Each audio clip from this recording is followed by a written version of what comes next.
Thank you very much, Hetty. And Attendance Works. I greatly appreciate the opportunity to be partnering with you all as we think through this work. Um, it's taking the plans, the ideas, and how you actually put them into action. And I think that's where we struggle in our schools and any kind of business. Is like, how do we actually take a plan and implement it in a meaningful and manageable way? And so I want to be able to share with you all Oakland Unified's best thinking around this. We are not experts. We are learning. We are trying to be innovative just as everyone else is and learn from each other. So we can go to the next slide, Sue. Again, my name is Misha Karigaca. I'm the coordinator for attendance and discipline with Oakland Unified School District. Hetty, you're pretty close on the last name. I've had much worse, so that was a great shot. As we know, attendance is the first step into the opportunity to learn within schools. On the screen here, you see about equity, and that's the work that we all engage in education. We always talk about equity, what it looks like in in-person education, and now it's critical that we look at it, what does this look like in distance learning? And so I'll take you a little bit on our journey in thinking as we go through with this. Next slide, Sue. So in order for us to determine is distance learning being equitably attended, there's some things that we need to look at. Accurate data, we need to be able to analyze the data to determine the gaps, and then make a plan, implement, and support in order to eliminate those gaps. But as Hetty spoke about earlier was our data in distance learning is very limited. Next slide, Sue.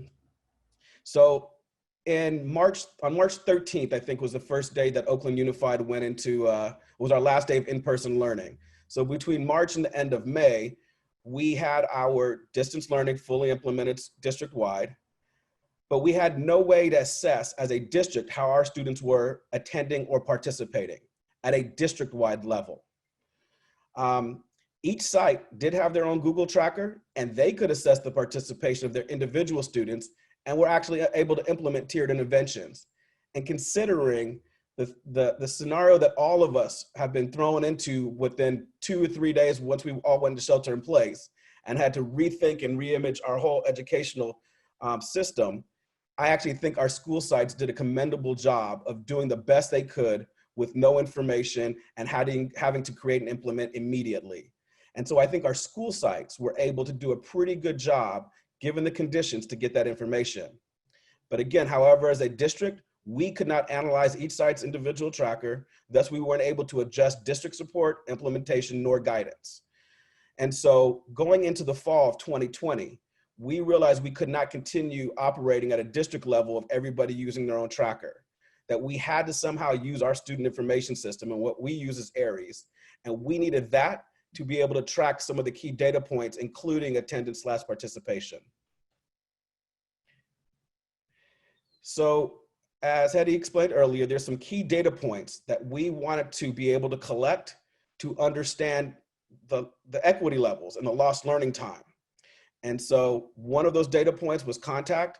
One of the other ones was connectivity, engagement, participation, and using those as our data points, and then including that of chronic absence rates for the kids going into the March 13th.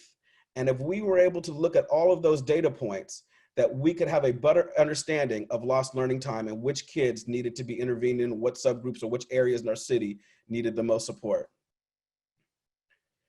And so these are similar definitions that Hetty explained earlier in her presentation, so we can go to the next one. And so this is actually what it would look like in our student information system around contact. Are we making sure that all the phone numbers, email addresses are current and working? That each site has their system of how they're going to update it, make outreach to staff. Most sites, it was teachers were doing the initial work.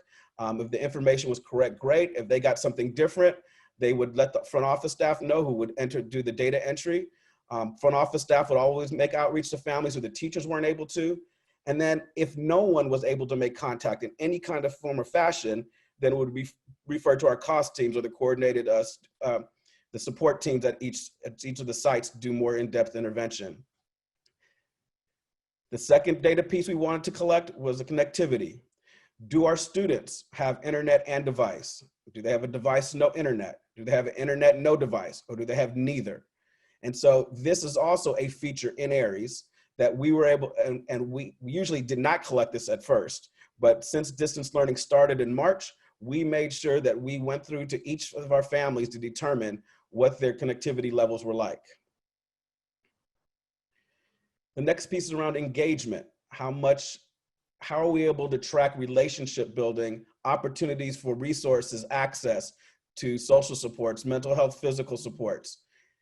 What we know that is an important factor. However, we don't have a way yet in our student information system. We don't have a way yet to be able to collect this information. And so even though we understand it's a key data point, we're not able to reflect this in our student information system yet, and are going to be working with our Aries providers to see how we can capture this key important data piece, especially in distance learning. And the last one is participation, which is actually really attendance. And so we will be taking attendance, not on Google trackers anymore. We're going to be still using our old way of student information systems. Teachers will be responsible for taking attendance every day. There are going to be a couple different factors that we're going to use in terms of coding. But again, we have to make sure that all of these data points are district-wide, are in one system, so that ultimately we have some accurate data that we can use for district planning and support. And as I go through here, one of the questions that's come up is the idea between participation and attendance. Typically, in our way of taking attendance is if a kid just showed up in a classroom for a minute or two, you got ADA for the student. But that also didn't matter whether or not how the quality of the work or how much or how little the student participated. In distance learning, it's not so simple as a teacher can just scan the room, see who's there and mark the student absent. And so the reason why participation is there is because a student will have to engage, participate, respond to something, whether it's an email, a text, a Google Classroom, a Zoom lesson, so that a teacher can understand, yes, the kid showed up in a form of participation, not necessarily depending on the quality of the work, but at least allowing it that there was a connection, there was a student attendant, and we have an idea or know where the student is. And so again, the more of these indicators that we are able to track, the more we can determine at a quality level of what students, what subgroups are having the most lost learning time in distance learning. Because at the end of the day, we need to know as a district, is it working what we're doing? Because we get a lot of folks, people share their personal opinions about how things are going, or how things work for their families. But it's different all over. And we have some guesses and ideas, but we don't have a district-wide knowledge of that, so that we can really take the leadership that needs to happen. Okay. Second piece is we have our research and development team is critical in this work. These are personal dashboards that our research and data teams have created so that school sites can actually see the data in one piece and very quickly and very informative.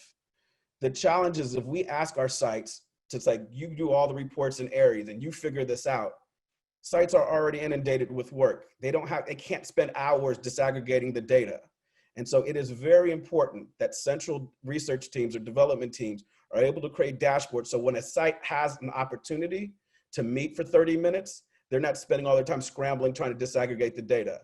And so this is one of the dashboards we have in terms of connectivity, where every single school can see how their school ranks in terms of kids who have both internet and devices, kids who only have one or the other, or kids that don't have either. And they can actually click on this and get student names so that, again, the intervention support can be, more time can be spent on that rather than trying to figure things out. It's also important, Hetty shared kind of the tiered levels strategies that are important in schools to promote culture and climate, that also then promote students and families who want to engage. And most of us have had those types of things, multi-tier systems of support in our schools, but they've all been in person. And so it's important to start thinking about, what does this look like in distance learning? And so this is an example that we have created and are trying out now. And actually, all of the things that I've mentioned, we are actually piloting in our summer school distance learning right now. And so both the way that we're keeping track of data in Aries, of implementing tiered strategies in distance learning, We are piloting that right now in our distance learning in summer school, because we do know that we're going to be in some form of distance learning in the fall. Why not practice these strategies out now, find the pitfalls, try to, come up with better solutions so when the fall comes and a full implementing schedule, that's not going to be your first time testing this. What do we kind of know as of now? And this is for California. As of 2021, the proposal, it's not finalized yet, is that the funding for ADA will be from as of March of end of February of 2020, and kind of holding steady. And so whatever your ADA was at the end before we went in shelter in place would remain for 2021. I believe our legislature has proposed this. The governor still needs to sign this.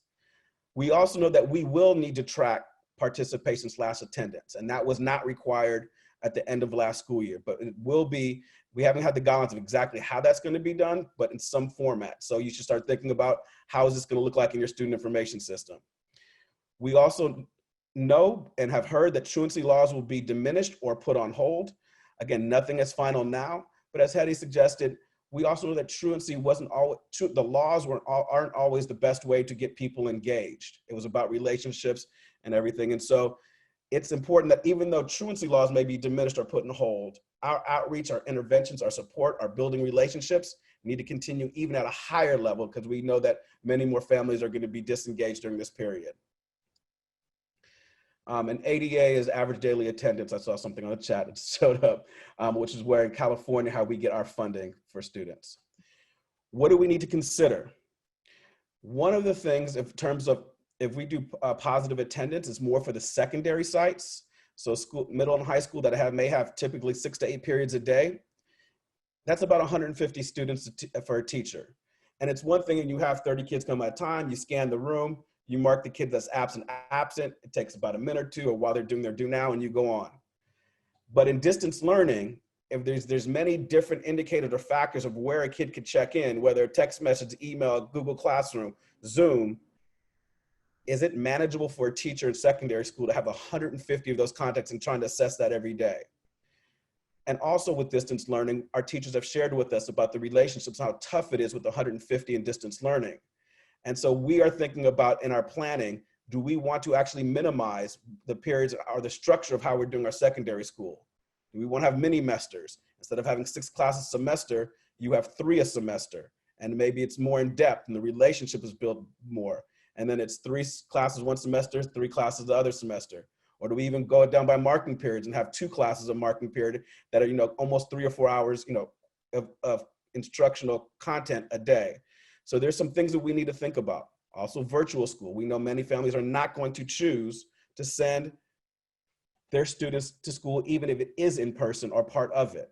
And they may want to go to homeschooling or go to a school that's offering virtual schooling. So in order to keep our own students, we want to create some kind of format of a full virtual school. So also about criteria for participation attendance. What does that exactly look like? Those are things that we're grappling with now. I think everybody is, but as of now, that's some of our better thinking as we are every day trying to learn and improve of how do we monitor attendance and the different data points to make sure that different subgroups and different students aren't having the equitable access to learning. Thank you so much, Misha. Really helpful. I want to go back to a few questions. And first, Sue, can you go back to slide 30, which is the one about participation? And I want to just looking at a couple of things. One, I want to clarify for folks, when we talk engagement, which is before participation, it was relationship building. There were questions about like engagement in learning, and if that's not what we've been defining that. I mean, there is a question of you provided these resources and these learning opportunities, and then did kids engage in it? What did they get out of it? When we were thinking about attendance, and we've done this in partnership with attendance, it was more, are kids and families getting engaged in the relationship building in the school community? Are you in contact with them? And then participation is what is sort of similar to attendance.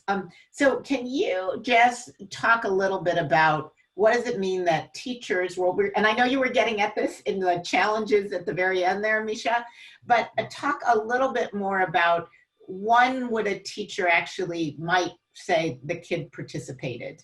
How would that be marked? So if we're trying to mirror it as much as what we did in in-person learning, again, just an eye on a kid walk in the classroom, even if they walked out a minute later, even if the kid came in and said hello, as long as the student walked in, then they were counted as present and an attendance taking. And so if a teacher has any kind of contact for that day or for that class, again, whether it's response to an email, whether it was a text message, a group text message thing, something where they connected and just showed a connection with the teacher, and the teacher could say, yes, this student was here virtually today in some format, then that would count as the attendance as being there. Now, the quality of participation in terms of how much work did they do or what they did, that's more in terms of the grades. And so, you know, whether it's letter grades or credit, no credit, the quality of the work is in the grades and that aspect, but the attendance piece was more, did I have a contact? Do I know that the student responded in some way? Did they show up in some form or fashion? Thank you. And my understanding again is that you're going to test this out this summer to make sure this works. Can you, I want to go back to the tiered support system. And there was a question about whether you're able to look at fidelity to that. So, not in a quality way yet. I think the demands also on our school sites, especially our school leaders, coming in from ending of school year in a virtual manner and jumping straight into summer school has been tough. But what we've been trying to do is we have our network attendance liaisons that have a couple focus schools and are trying to at least have one strategy, both in the classroom and school-wide in the tier 1 aspect of how to implement a tier 1 strategy in distance learning. In summer school, tiers 2 and 3, our resources are much less or virtually almost not there in summer school. So it's much harder for the summer school learning for the tier 2 and 3 implementations. And one last question, Misha, are there any programs in place to help with the digital literacy to parents, especially given how dependent sometimes kids are that parents can help them with this work? That is a huge question. So for some of us like myself, you know, as a parent, I have 2 high school kids that are able to access and learn, you know, go on YouTube, they know where to go to find and learn things. But many of our families, especially in the elementary school ages, we've been hearing that. And so our family engagement department has been an Office of Equity, are working on plans and both trainings and support and videos of explicitly helping our families who are don't have the resources or the access or the knowledge to develop them of how as a parent that if I'm not sure of what to do, this is how and the strategies and resources I can use. So yes, our Family Engagement Office of Equity office are working on that.